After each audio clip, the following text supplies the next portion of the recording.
You know, there was a school in it was around not Milton. It was around Milton, Cambridge, or one around there somewhere. And this black guy begun the school because the black children weren't allowed in the white school. So he decided to start the school. And after a while, when he was producing lawyers and judges and doctors and so on, so white people started sending their kids there too. Seen? In the 1800s, there was a population of 1,400 black people in Ontario, and, you know, they made a mark. There's judges and lawyers, and there are people, but you want no, it's not taught in the regular school. And we had to create a school to teach that stuff. So what does it say about the society you live in? Can you really say there's truth around you? Can you really look out at the society that you live in and say your efforts make a difference and betterment to the future of your children? Where? Where does your money that you put in the coffers in church on Sunday go to improve and benefit your children?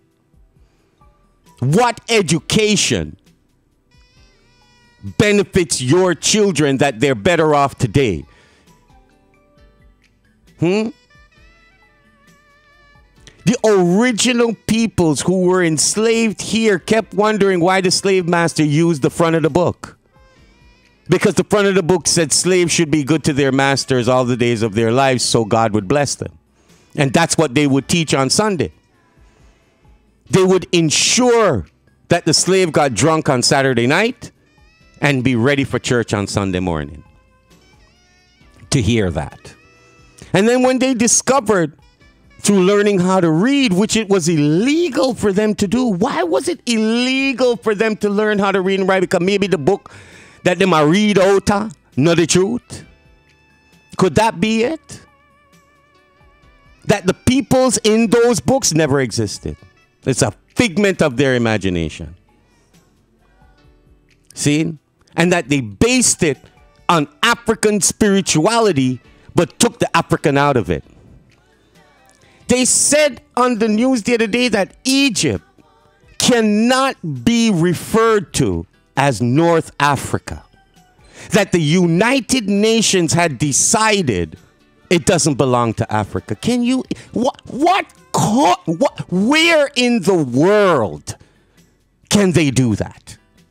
Where else in the world? Can they go into China and say a piece of China belongs to Europe, not China, because they disagree with what history it possesses or presents?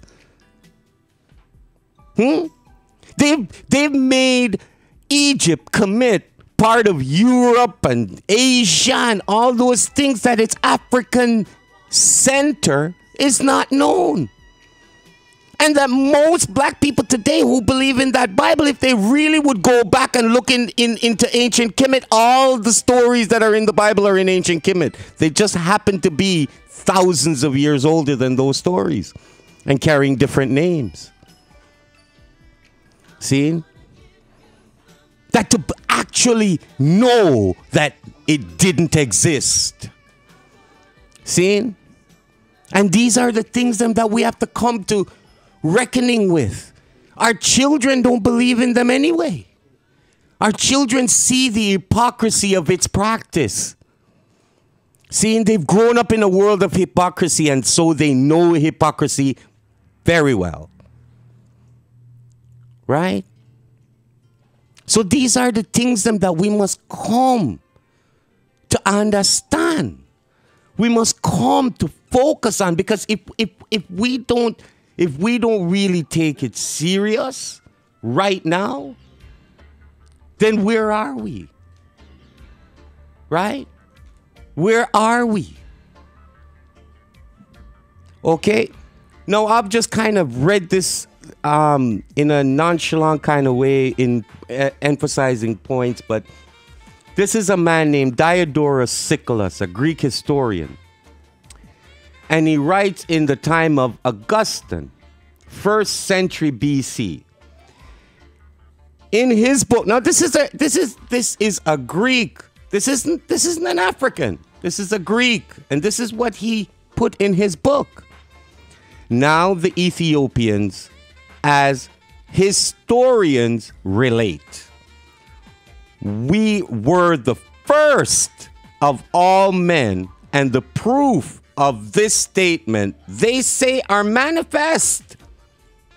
For that they did not come into their land as immigrants from abroad, but were the natives of it, and so justly bear the name of sprung from the soil itself. Right? They maintain conceded by practically all men. Now, here we go again. This is our history, sprung from the soil itself. Where else you read that? That's speaking about another set of people named what? Israelites.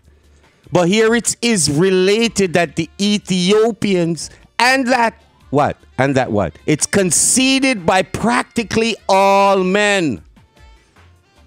So at the time, there was no argument as to the fact that Ethiopians had sprung from the soil itself. So Ethiopians, Africans, were the original peoples on the earth. Okay? And so all things began there. So now they also say that the Egyptians are colonists sent out by the Ethiopians. Osiris having been their leader of the colony. Now it's funny, right? You know why? If you read Egyptian history, Osiris is the first king of Egypt. See? So this is an acknowledgement where they come from. From the people who were sprung from the soil itself. So where does Egypt not belong to Africa? And so if we continually go around believing or accepting these things, then where are we going to progress in our spiritual development? He says, for speaking generally, for what is now Egypt, they maintain was not land but sea. Excuse me. Not land but sea. Egypt was sea in the time of Ethiopia. When in the beginning the universe was being formed, afterwards, however, as the Nile during the times of its inundation carried down the mud from Ethiopia, land was gradually built up from the deposit. And the larger parts of the customs of the Egyptians are they hold Ethiopian. You think about that for a while. The large part of Egyptian culture is Ethiopian. Imagine that. The columnists still preserving their ancient manners. Where the ancients come from? Ethiopia. For instance, the belief that their kings are gods, the very special attention which they pay to their burials, and many other matters of similar nature are Ethiopian practices. Can you imagine that? They're Ethiopian practices. So in Ethiopia is the origin of conscious man. And his beginning developing civilization. Imagine that.